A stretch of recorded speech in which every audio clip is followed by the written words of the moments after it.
I gently swirled my red wine in the stemless glass and let out a long sigh.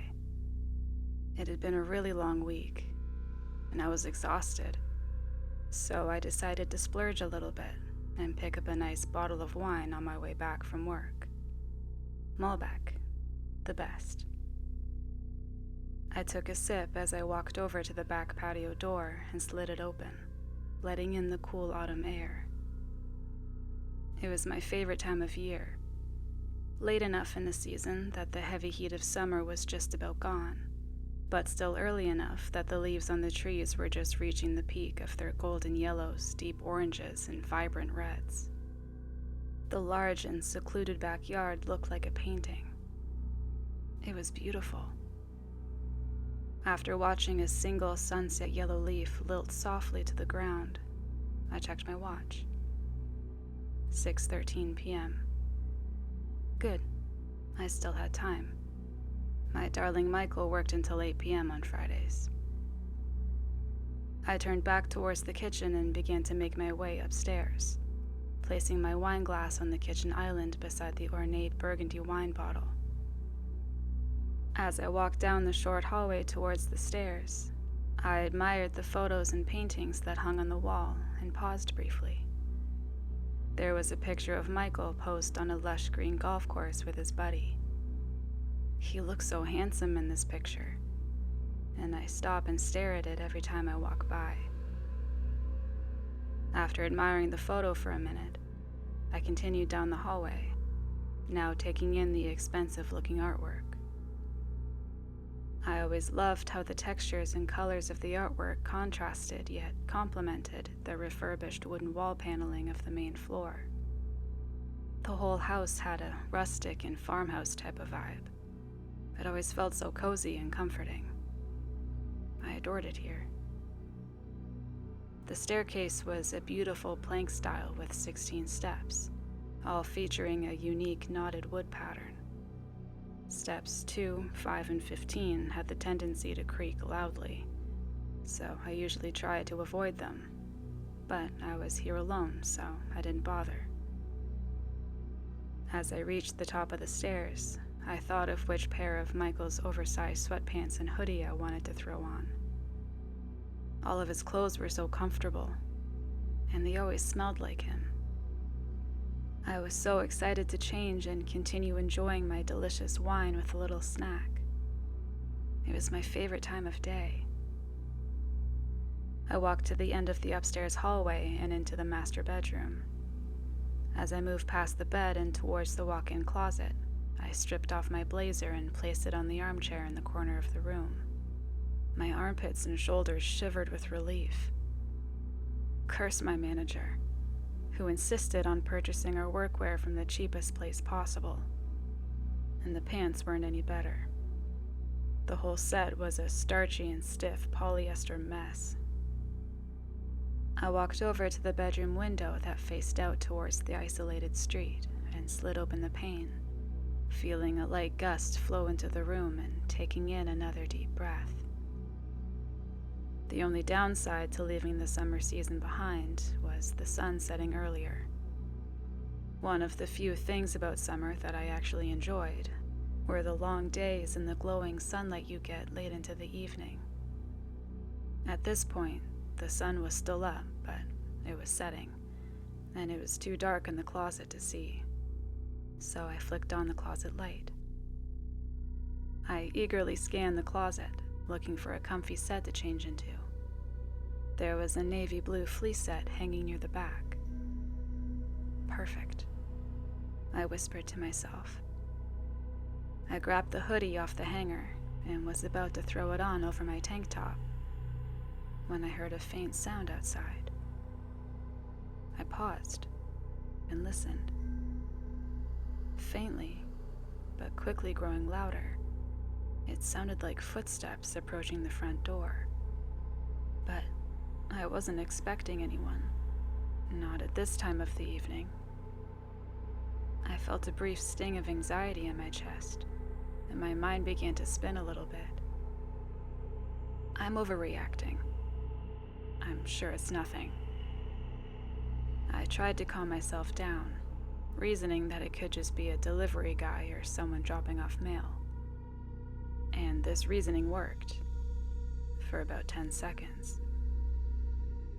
The footsteps never walked away from the front door, and shortly after, I heard someone fiddling with the lock and handle. My breath caught in my throat. No, it's fine. I had engaged the deadbolt on the front door. It maybe wasn't much, but I'm sure it would hold. I realized it was likely dark enough outside that you could see the closet light through the window.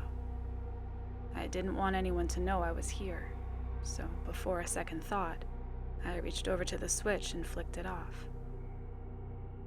I quickly realized I shouldn't have done that. As soon as the light flicked off, the sound outside stopped, and it felt like everything in the world froze. There was complete silence. Then, the sound picked back up at a frenzied speed, and shortly after, I heard the lock click open and repetitive pushing on the handle and door. "It's okay. You're okay," I said out loud, reminding myself that the deadbolt was engaged.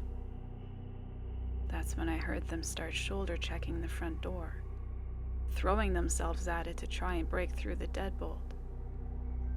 My heart began racing, and I broke out in a cold sweat. 3, 4, 5 times. Then a pause. Then after a few seconds, I heard the footsteps quickly move away from the front door. After a moment of quiet, I realized I was holding my breath, and I let it out in a light-headed huff. I didn't hear any more noises in the front yard, but I was too nervous to walk to the window to check. I just stood, stunned, standing half in and half out of the closet, trying to figure out what to do. In the midst of my panicked brain jumble, I heard something that made the blood freeze in my veins. Heavy boots stomping up the stairs of the back deck. The back door. I didn't check if the screen door was locked when I slid open the glass. But really, what would it even matter if it was? It was a screen door. And turns out, it didn't matter at all. It was unlocked. As soon as I heard the familiar glide of the screen door as it opened, and those heavy bootsteps hit the hardwood floor, I sprang into action. I dropped the hoodie where I stood and ran to the bedroom doorway. I had to hide, but where? I looked back at the closet, then at the bed, and over to the ensuite bathroom. No, those are all too obvious. He'd find me in a second. I had to figure out something better, and fast. Thankfully, he chose to search the main floor first, which gave me a few extra seconds to collect my thoughts. I stepped out into the hallway and observed my options. The bedroom was out. I'd easily be found in there. Plus, I'd be stuck at the far end of the hall with nowhere to go. The den to my left had a closet and a big trunk. I could fit in either spot, but they're also too obvious, and I would again be stuck at the end of the hall.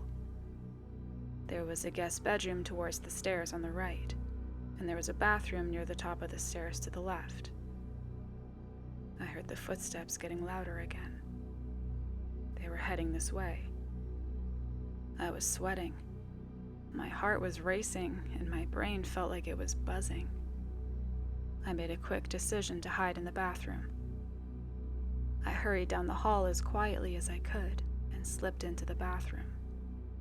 I heard the footsteps getting louder as they charged down the hallway towards the stairs. I frantically looked around the small room and realized I may have made the wrong choice. There was virtually nowhere to hide. The glass pane shower wouldn't provide much cover, No good. The vanity had solid drawers and no forgiving hiding space around or behind it. No good either. I heard the creak of the second step. They were coming up. I looked to my right and saw the slim closet door, and I felt a glimmer of hope. But as I opened the closet door, my hope disappeared. I saw shelving from top to bottom. I almost couldn't hear the footsteps over my own heartbeat. As I desperately scanned the closet, I noticed the bottom shelf was placed higher than the others, leaving a bigger space between it and the floor. I heard the creak of the fifth step. They were almost halfway up.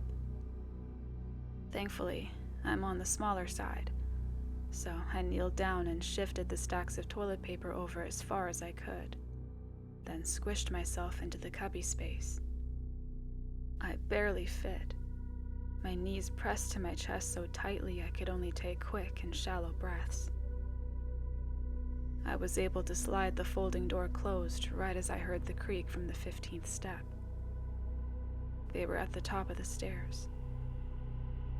The bootsteps stopped right outside the bathroom doorway. They'd paused, like they were listening. And after some time, I heard them shift and turn into the bathroom. I tried to keep my breath from catching, and it was taking every ounce of willpower not to shift my cramped and uncomfortable body. As he stepped past the closet, my heart skipped a beat as I saw the glint of a steel bat through the slatted spaces in the door. It hung still by his side.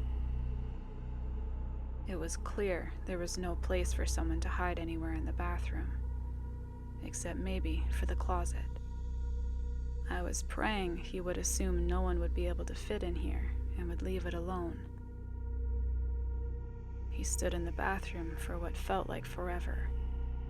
Then finally, he turned and walked out. I had to fight to not let out a breath of air in relief. I listened as the footsteps moved across the hall and into the guest bedroom, where I heard him opening closet doors and rummaging under the bed. I almost took this chance to open the closet door and make a dash downstairs, but as soon as my finger slid in the slats, he came stomping back out. I yanked my fingers back inside the closet and watched him turn and move on to the next room. Once I heard his footsteps quiet down a little as he moved away, I took my chance. I slid open the closet door and crawled out, careful not to hit anything while I did. I carefully peeked around the corner of the bathroom doorway to try and see what room he was in. It was hard to tell, but I think he was in the den. I slowly stood and crept towards the stairs, being mindful to skip step 15. I could hear him still rummaging around in whatever room he was in. After a few more steps, I thought I heard him moving back out to the hallway, and I quickened my pace. But in my focused listening, I had miscounted the steps. As I took the next step down, I was mortified to hear a loud creak from the step. I froze. So did he. There was total silence for a few seconds. Then the storm of his bootsteps came thundering out into the hallway. I leapt to the bottom of the stairs, skipping the last 4, and sprinted down the hall and into the kitchen. As I ran by, I grabbed my shoes that were tucked beside the island and bounded out the back door. Still hearing the loud boots behind me, I jumped down the deck stairs and took a sharp right. I ran towards the bushes and brush at the side of the backyard and basically dove behind them. I thought he would keep chasing me, and I was ready to run. But instead, I heard the glass door being slammed shut and locked. I sat in the dirt, taking a few deep breaths to calm down. I slid on my shoes. Once my ears stopped pounding, I made my way to the front yard. I found a large tree to sneak behind, and after another deep breath, I poked my head around it. I looked up to the window in the master bedroom and saw Michael standing there, looking out into his front yard. His face twisted in fear and confusion. He was holding his navy blue fleece hoodie in one hand and my blazer in the other. I realized in my fluster I'd forgotten to grab my blazer from the armchair in the bedroom. But that's okay. You can keep it for now. I'll get it next time I visit. I smiled and felt my heart flutter. That was a fun little curveball you threw at me, Michael. Coming home early. Looks like I need to keep a closer eye on you. I hope the wine doesn't go to waste. It was very expensive. I'll see you soon, my darling Michael.